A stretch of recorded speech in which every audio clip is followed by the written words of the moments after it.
Hi folks, thanks for coming back into the garage for the first episode of season 1 of Guiding from the Garage. I'm your host Rob D'Amico here in North Carolina, and season 1 and episode 1 of Guiding in the Garage is brought to you by me, Original Coors Beer, and Trout and Travel. We plan, you fish. How many times have you been with a friend or just by yourself on the Trout River and the welded loop in your fly line breaks? Or you're with somebody and they come up to you with the end of their fly line and they say, my loop has broken and I have lost my leader. I don't know how to recreate the loop to my leader because I don't know how to nail knot a leader to a fly line. I've always used a loop to loop connection. Well, for us guides, we see it a lot in our personal equipment over years of use, and we like to teach people how to recreate the loop system on the end of their fly line by using a nail knot tool, the loop section of a brand new leader out of the pack, and then the terminating part of your fly line. Sit back and enjoy today's episode.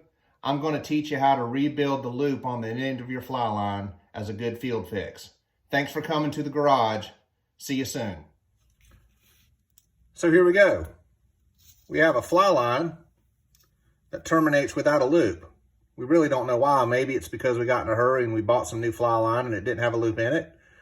Or you're fishing and the fly line loop just breaks and you have to cut it and you don't know what to do with it from here forward. A very quick and dirty fix to this is to loop over itself like so. Here's the tag. And then just throw an overhand knot, meaning throw that loop into it and bring the loop up through the loop that you just made. And it just makes a very quick overhand knot. Pull it tight. Cut it with the tag.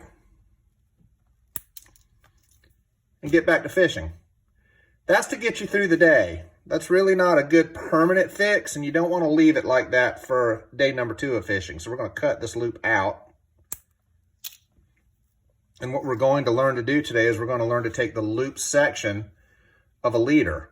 And we're going to take, here's the leader, and we're going to take about 7 or 8 inches, and we're going to cut the butt section out of the leader where the loop is connected. So here we have a piece of the butt section of the leader with the factory loop that's in it. We're going to get our nail knot tool. We're going to pass the piece of the butt section of the leader that has the loop in it that does not have the loop. We're going to pass it from the front of the nail knot tool. We're going to twist that coming back towards our hands around the nail knot tool 5 or 6 times. Pass it from back to front.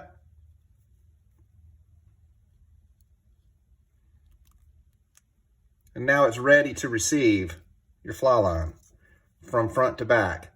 Through the cylinder, like a snake would constrict itself around something. I'm going to push the knot off with my fingertip and I'm going to pull here at the same time. I'm going to tidy it up with my fingernails. I'm going to pull that tight. I'm going to cut the end of the butt section of the leader off. I'm going to cut the tag end of the fly line off.